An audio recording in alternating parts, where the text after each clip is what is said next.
Muchísimas gracias, Magín Díaz, ingeniero primero, economista después, y una retahíla grande de títulos en diversas universidades internacionales.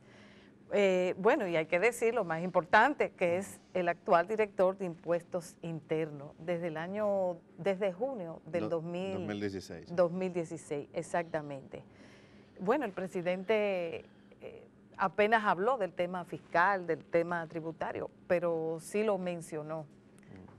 ¿Cuál ha sido la magia para aumentar las recaudaciones sin...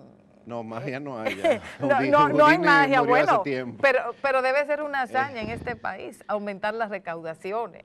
Bueno, cuéntenos. Fue digamos, un buen año en ese sentido el año pasado. La primera vez en 9 años que la DGI supera la meta que se le pone en el presupuesto.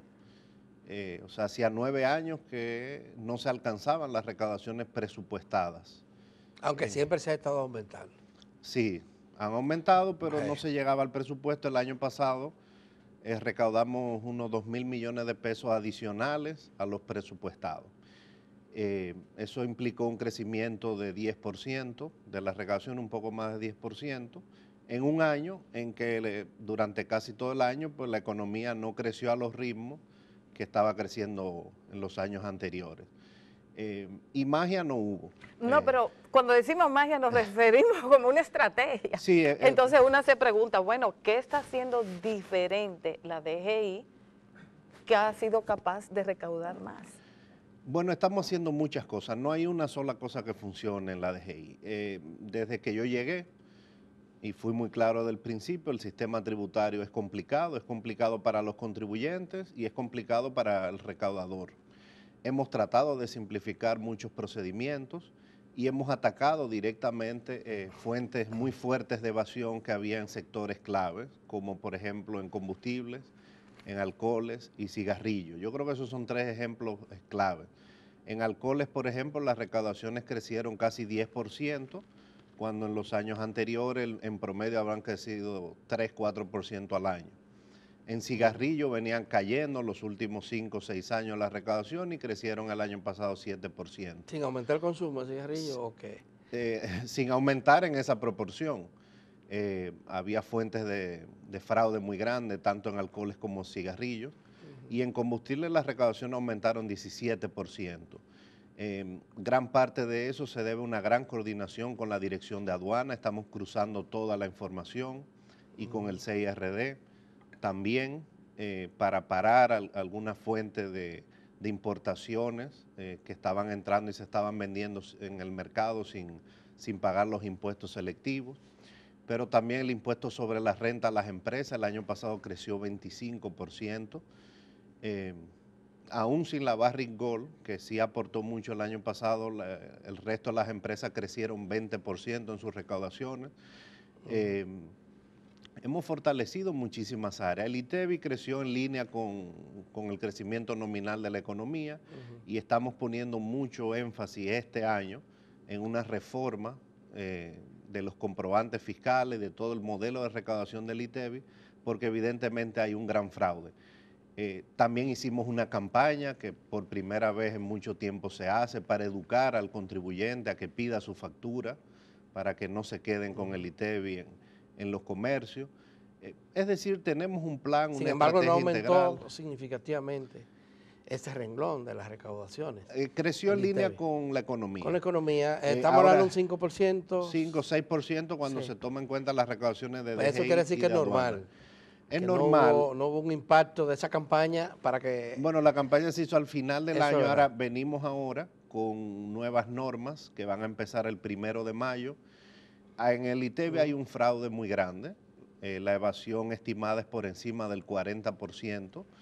Hay años en que ha llegado a ser 30%, o sea, cuando se hizo la gran reforma administrativa encabezada por Juan Hernández y Germania, bajó alrededor de 30%, un poco menos incluso, pero en los últimos 6 años pues subió y se ha ¿Cómo quedado. se produce ese fraude? Bueno, hay de todo tipo. Nosotros, hay empresas fantasmas, que simulan operaciones con comprobantes fraudulentos, comprobantes no fehacientes. se venden ¿No comprobantes. se pueden detectar esas empresas? Bueno, la estamos detectando. Y someterla a la justicia. Bueno, el año fraude. pasado, por primera vez en muchos años, en octubre por ahí, se consiguió una condena tanto a empresas como a asesores fiscales.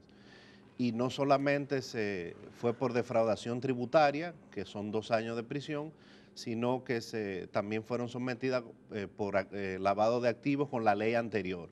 Y logramos condenas en primera instancia, y eran casos que venían de hacía 6 o 7 años.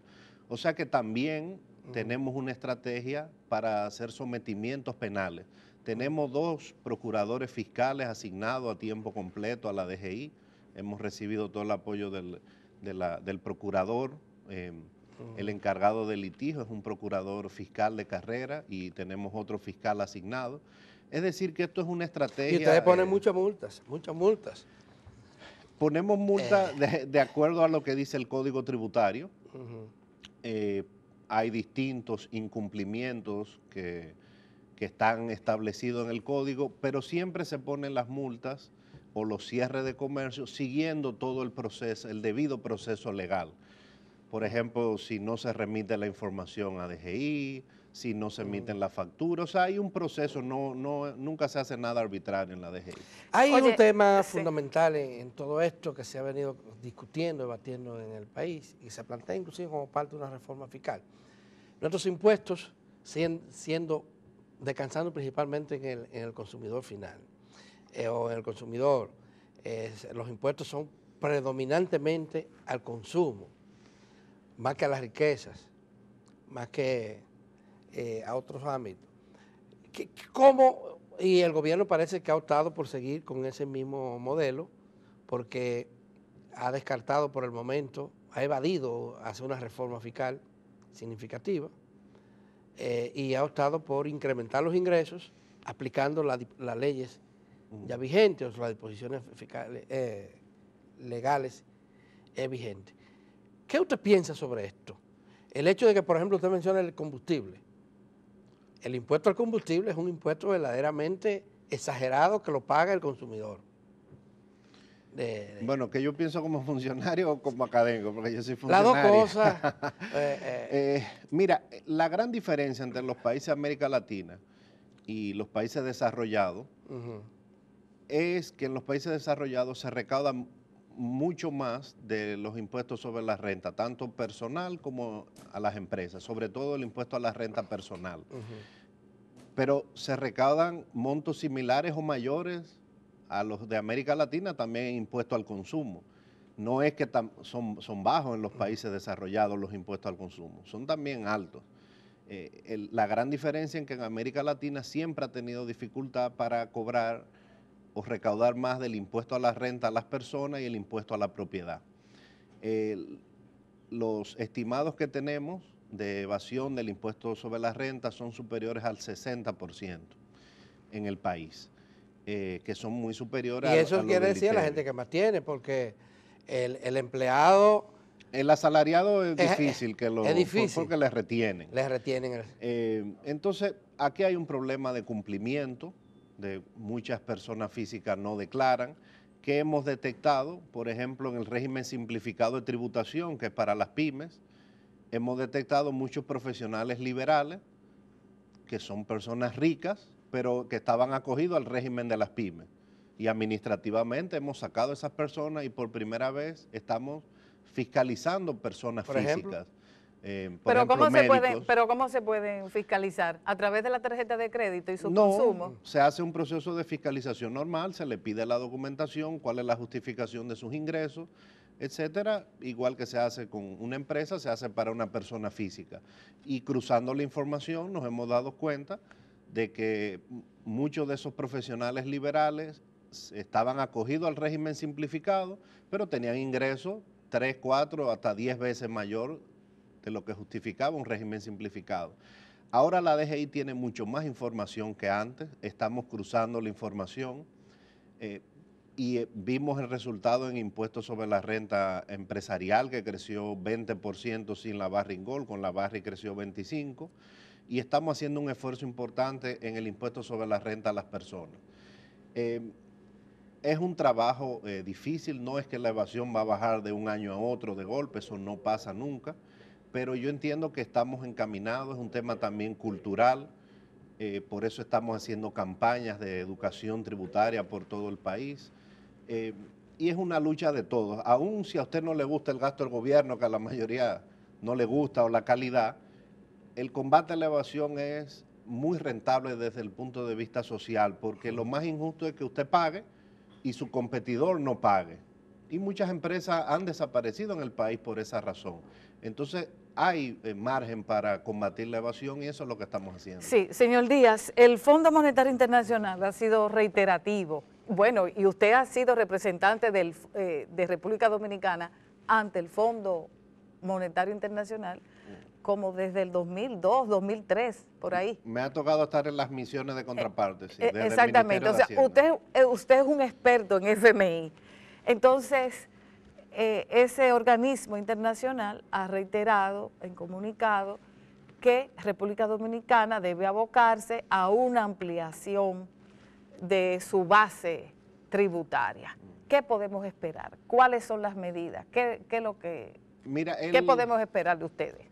El Fondo Monetario siempre hace recomendaciones, no solamente en comunicados, sino en informes muy completos, algunos de los cuales ya están publicados. Y ellos tienen una visión más de que las bases de los impuestos deben ser amplias. Obviamente esas son opiniones, la decisión al final son políticas. Es el Congreso que determina cómo es el sistema tributario. Evidentemente, para una administración tributaria es mucho más fácil cuando los impuestos son generalizados. Acá, ¿cuál es el problema? Ya tenemos 18, nada más de ITEVI. Los dos impuestos principales, que son el ITEVI y el impuesto sobre la renta, tienen muchas exenciones. Y eso hace difícil para la administración tributaria recaudar. Ahora, las exenciones se justifican en muchos casos, no por razones de eficiencia, sino por razones de equidad, aunque complican el manejo tributario. Entonces, el sistema tributario de un país es complejo. Los economistas tienen una visión, los abogados tienen otra visión, los políticos tienen otra visión, y al final, pues, es el conjunto de lo que decida la sociedad de cómo debe ser el sistema tributario. Como administrador, claramente es más fácil si los impuestos fueran generalizados, pero en el caso del ITEVI, eso implicaría ponerle ITEVI a muchos bienes que el país no está acostumbrado a tener, que son alimentos, medicamentos. Pero ya una parte tienen. Eso es complicado. Una parte de esos bienes y esos alimentos los pero tienen. todavía hay muchos bienes y servicios que no tienen. Ahora, eso ayudaría mucho a la eficiencia, pero tendría que ser complementado con medidas del gasto público para y eso implicaría una reforma fiscal. ¿Usted es partidario de que esa reforma, está consagrada una ley, se haga ahora, o hay que esperar que pasen las elecciones, como han dicho algunos, para... Bueno, parece que nunca hay tiempo político para hacer eso. La estrategia de desarrollo marcó una pauta, que era el pacto educativo, el pacto eléctrico, el pacto fiscal. Y todavía se está en el proceso de que no se ha firmado el pacto eléctrico, que tiene mucha lógica que antecediera al pacto fiscal, porque gran parte del déficit público en los últimos 20 años se debe al subsidio eléctrico, al sector eléctrico. En promedio debe ser en los últimos 10, 12 años 2% del PIB. Cuando el petróleo está alto llegó a ser más de 3% del PIB, que ahora serían el equivalente a más de unos 100.000 millones de pesos, y cuando el petróleo está bajo ese subsidio baja a 1,5. O sea, el sector eléctrico explica a veces más de la mitad del déficit. Entonces, esa es la razón, tiene un peso fiscal muy fuerte. Y luego de eso la estrategia de desarrollo implica la negociación de un pacto fiscal. Y como funcionario, pues yo tengo que esperar la pauta que dé el presidente. ¿Y como académico? El sistema tributario es complicado y hay que simplificarlo. Eso no significa eliminar todas las exenciones, la DGI tiene que respetar el sistema de exenciones que tiene, pero sí estamos controlando los abusos que se hacen de muchos regímenes de exención y que hemos detectado y que yo lo he denunciado. Porque a veces hay exenciones que se justifican, por ejemplo en la zona franca, hay que respetar eso, pero encontramos empresas o dueños de zonas francas abusando de esas exenciones, y eso sí lo tenemos que controlar. Una reforma o un pacto fiscal no va a implicar eliminar todas las exenciones, pero sí racionalizar y que sean fruto de un análisis costo-beneficio, si el beneficio que tiene la sociedad de esas exenciones es mayor que el costo. ¿Cuál es el porcentaje de la población asalariada que paga impuestos sobre la renta? Menos del 15%. De los asalariados pagan el impuesto sobre la renta. El nivel de... Eso quiere decir que menos del 15% de la población... Gana menos de 30,000 pesos mensuales. Wow. Pero el presidente dijo que éramos clase media todos. Era cifras redondas. El presidente dijo que ya está eso había Este es un país de cambiado clase mucho, media. porque quien gana menos de 30,000 pesos, probablemente no sea tan pobre, pero tiene dificultades todavía para afrontar una vida que es cara, aunque la inflación esté...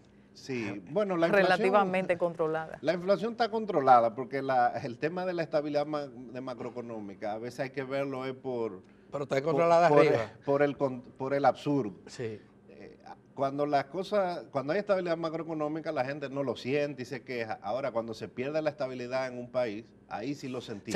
Se pone más difícil, pero cuando la estabilidad inflacionaria, por ejemplo, de los precios, es en la nube, óigame, por eso la gente habla tanto del costo de la vida, sí, de lo duro que está el costo de la vida. Pero ahí tenemos que valorar, por ejemplo, qué ha pasado cuando se ha perdido la estabilidad en el año 84. No, pero eso no está en discusión, 90, a nadie quiere que Entonces, se pierda la estabilidad. Las inflaciones altas son terribles. Claro. De hecho, ahora, 10, 12 años después de la crisis, es que estamos llegando a los niveles de pobreza previo a los niveles de la crisis del 2003. Una crisis macroeconómica se lleva una generación. Entonces hay que valorar la estabilidad macroeconómica, no es todo, pero hay que valorarla. Claro. Que los precios pueden fluctuar, sobre todo los agropecuarios, cuando hay sequía, cuando hay inundaciones, eso es otra cosa, pero hay estabilidad de precio en la economía en cuanto a inflación y hay un crecimiento que tal vez no es tan alto como el que estamos acostumbrados, de 7 o 8, pero si lo comparamos con América Latina, que está creciendo entre 0 y 1, pues nos está yendo mucho mejor que América Latina. Entonces hay que valorar esa parte, porque cuando se pierde la estabilidad macroeconómica ahí hay serios problemas. Eso es necesario, no es suficiente para el desarrollo, eso está muy establecido, pero ayuda al ambiente de un país. No resuelve todos los problemas, pero es una condición totalmente necesaria. Sí, pero ingeniero, bueno, tengo una, pero perdona, como macroeconomista, no como recaudador. Pero el tema de la inequidad se mide mucho en eso del impuesto sobre la renta, porque ese sí es un impuesto que se le cobra a todo el que trabaja. Mira, el tema aquí del impuesto sobre la renta, el impuesto sobre la renta en general es progresivo. Sí, por supuesto. Y por eso el impuesto sobre la renta personal tiene tasas en casi todos los países progresivas. El tema es que como muy pocas personas lo pagan, pues no ayuda mucho a redistribuir el ingreso. Entonces, lo que estamos viendo, cómo incorporamos más personas, sobre todo los que más tienen. Pero muy pocas, a que paguen. Muy pocas personas lo pagan. ¿Usted se refiere a personas que trabajan por cuenta propia, que son propietarios de empresas o de su propio negocio? Sí, bueno, mira, los asalariados, a quienes les retienen, eso es difícil que evadan. Claro. El problema son los... imposible exacto. Que evadan. A veces los negocios se quedan con el dinero, pero ese es el negocio, no el asalariado, ¿verdad? Y también estamos contra eso. Ahora, los profesionales liberales no pagan tanto, que es la queja de muchos sectores. Y tenemos una estrategia con ellos, como yo dije, estamos fiscalizando. O sea, abogados, ingenieros. Abogados, médicos, ingenieros, accionistas de empresas. Hemos encontrado accionistas de empresas ricas que tienen mucho patrimonio, pero no pagan impuestos sobre la renta a las personas físicas. Como personas físicas, entonces estamos detectando esos casos. Hay que reinvertirse un cuarto ahí mismo. Estamos detectando esos casos para que paguen de acuerdo a lo que dice la ley. Pero es complicado cobrarle a los médicos y a otros profesionales liberales. En el caso de los médicos, muchos de estos especialistas hay que darle su dinero en efectivo, sí, y sin muchos registros. Bueno, todo es complicado, pero no imposible porque en otros países se hace. La clave para poder recaudar más de esos sectores es explotar la información, ver cuál es el nivel de consumo, ver cuáles son los ingresos que tiene, que lo justifiquen. Es un trabajo que hay que darle seguimiento, hay que fiscalizarlo, estamos fiscalizando. ¿Y los muchas niveles de personas consumo, físicas. cómo se determinan por parte de la DGI? Gracias. Bueno, tenemos mucha información, tenemos el patrimonio, en la DGI tiene el registro de las propiedades, cruza la información con los ingresos, o sea, si usted tiene una casa que vale 30 millones de pesos y no tiene ingresos para justificarla, entonces es posible que haya probablemente evasión. Eso, Pero te ha dicho que hay muchos de esos bienes que no están registrados. no, los bienes están registrados, lo que hay que ver a nombre de quién, si es de empresa, si es de persona, si está pagando, y ahí estamos haciendo una depuración de todo también el patrimonio. Pero no hay manera por ejemplo, registrar y darle seguimiento a estas oficinas de profesionales especializados. Sí, eso es lo que estamos haciendo. Como el caso de los, bueno, el problema es el caso de los médicos, y me van a acabar los médicos. Le estoy mandando Sí, a cobrar. Magín. ¿Cómo se pueden usar las clínicas o los lugares de trabajo No, es que, para detectar mira, sus niveles de ingresos lo que y garantizar pasa que es paguen? que todos son contribuyentes. Ujú. Y la labor de DGI es buscar a todos los contribuyentes. Esa es nuestra labor, no es que sea ni fácil ni difícil. Es la labor, claro. Siempre es más fácil, bueno, vamos a concentrarnos en las 100 empresas más grandes. Esa es la labor fácil, pero eso ya está organizado. O los en chiquititos, DGI. porque le han entrado los chiquititos. No. Para los pequeños podemos hablar de qué estamos haciendo. Ahora, a los profesionales hay que ir donde ellos, fiscalizarlos, cruzar la información que se tiene, ver el patrimonio, ver los ingresos, pedirle los estados de cuenta que tiene y determinar el impuesto si se considera, la DGI considera que no ha pagado. Y estamos en eso, se está haciendo una labor y se está creando un área para fiscalizar personas físicas, que eso no se había hecho antes. Con los pequeños, las empresas pequeñas, existe en el país el régimen simplificado de tributación, el PST. A las que muy pocas empresas están... A las que muy pocas empresas se acogieron. Y por ignorancia tal vez, Yo ¿verdad? creo que eso se debe si no se le dio la promoción debida, etcétera, y estamos trabajando con el Ministerio de Industria y Comercio, con el viceministro Ignacio Méndez de Pymes, para relanzar el régimen simplificado. En el régimen simplificado para las pymes no hay que pagar anticipo, no hay que pagar ITEVI mensual, no tienen ese requerimiento de información mensual como una empresa del régimen normal. O sea, realmente es un régimen simplificado y la idea ahora es relanzarlo. La idea a fines de marzo, abril. ¿Y qué tienen que hacer las empresas para acogerse a ese régimen? Nada, ir a inscribirse. Nada más. Nada más, pero para eso va a haber asistencia en DGI, en los centros pymes de industria y comercio que ya están en todo el país. O sea, vamos a dar una asistencia para que todos esos pequeños se formalicen y tengan un régimen incorporado al régimen de tributación, pero mucho más simple que una empresa grande. Sí, antes de que el tiempo se termine. Bueno, prácticamente ya se terminó. Ajá. Pero ¿qué tiene que hacer la gente? ¿En qué va a variar lo que hacían antes a partir del 1 de mayo, cuando entre en vigor, en vigencia, un nuevo régimen fiscal, de los comprobantes fiscales? Mira, lo primero que yo no, siempre lo he dicho a mi personal, cuando hay una evasión casi del 45% del ITEVI, hay que tomar medidas. O sea, no podemos tener miedo a equivocarnos, como no lo tuvieron Juan y Germania cuando crearon el régimen de comprobantes hace 10 años. Eso fue una verdadera revolución.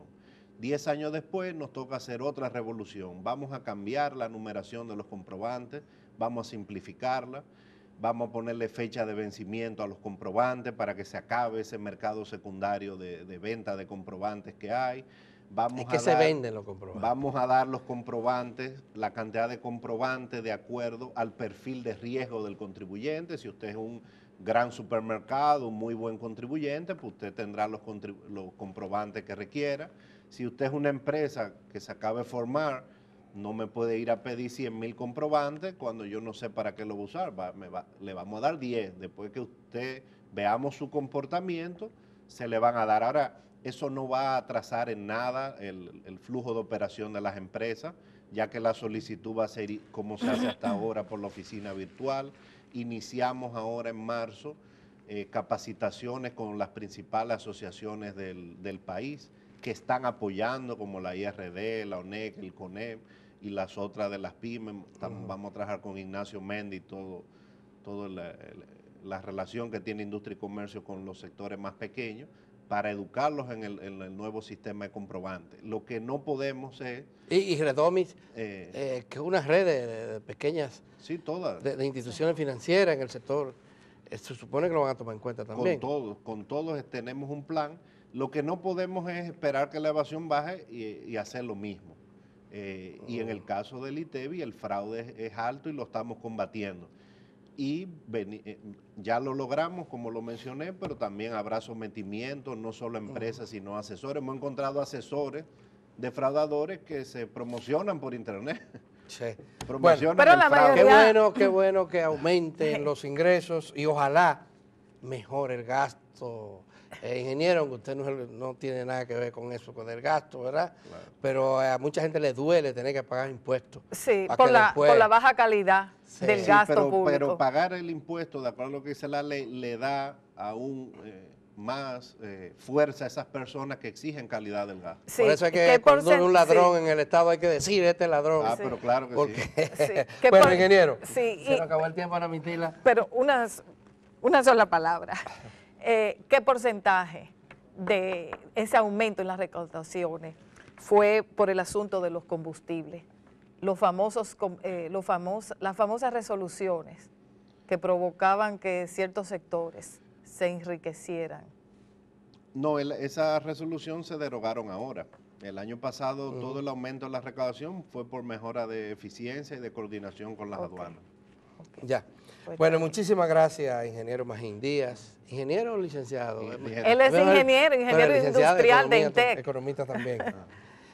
Muchísimas gracias por su comparecencia, ha sido muy amable y creo que las informaciones que nos ha dado serán de utilidad para todos y todas quienes han tenido el privilegio de verlo. Gracias. Muchísimas gracias. Muchísimas gracias. Vamos a brindarle un cafecito para que no se vaya en blanco. Claro que este sí, cafecito gracias. Es criollo y paga impuestos. Claro. Y paga impuestos.